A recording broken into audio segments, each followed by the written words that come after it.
But here's some examples of just some different reasons, some different whys of graphing quadratics.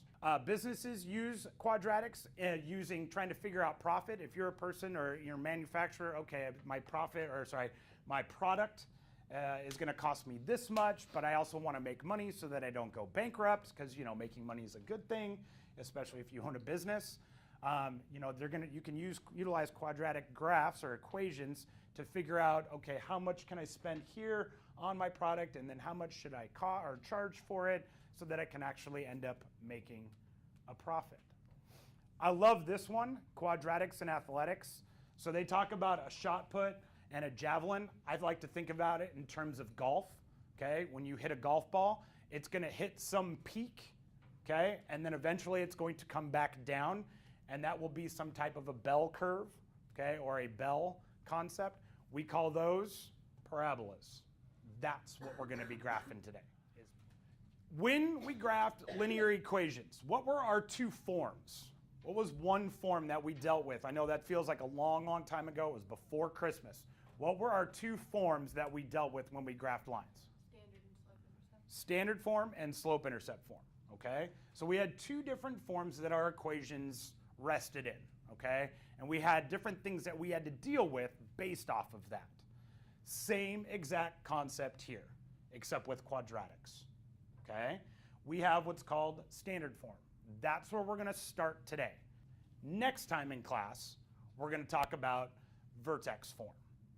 And there's different nuances to both, but there's also similarities to both as well.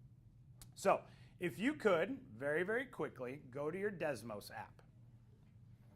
And I would like you to type into the equation blank, x squared. So what is that graph? Start telling me, what do you guys see? You can mess with the coordinate plane a little bit. You can make it bigger or smaller. You can do a whole bunch of different things. What do you guys notice about that graph, though? Give me some characteristics. What are some things that you're seeing? Damien? It's like in a V/U shape. V/U shape. Okay. Give me some other characteristics. What else do you guys see? Nick? It's not linear.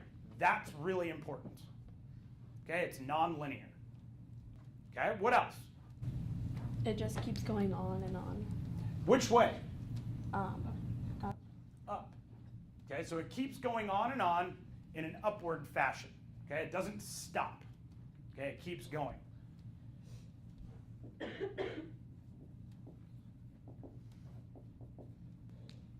Think about the left side, think about the right side. What are you guys noticing about the left and the right side?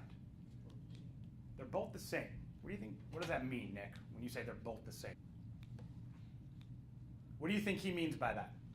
They're both the same. What the heck does that mean, right? When the line crosses the y-axis, it's split down. It's split evenly. Okay. So I think we're getting. Sides are equally the same. Okay. I think we're absolutely getting into the ballpark. Logan, what were you going to say? I was gonna compare it to like a butterfly, like split in the middle, both sides look the exact same, so you could flip it over, and it'd be the exact same thing. Excellent. Okay. So that is awesome. That is a perfect descriptor right there. Okay.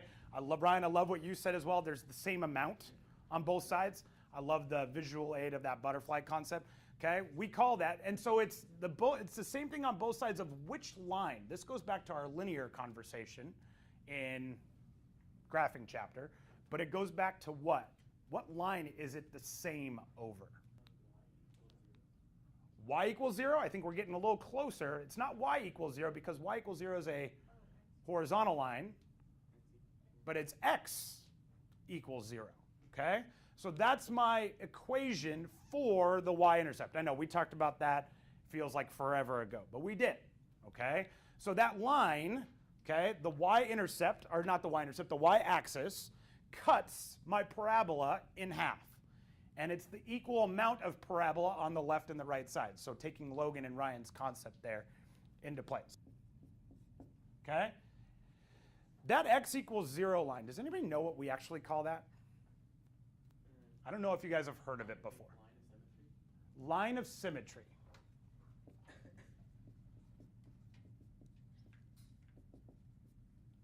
Yes, Ryan, that is correct. So there is going to be a line of symmetry that is going to cut every single parabola that we deal with in half. Okay, it's going to cut every single parabola that we deal with in half. And if you look at it in Desmos, okay, if you look at it in Desmos, and I know a lot of you guys, I can see that split screen going on, which is awesome. On that, what you can do is you can see that that line, that x equals 0 line, is cutting your parabola in half. Okay, and that's a huge piece of the puzzle today.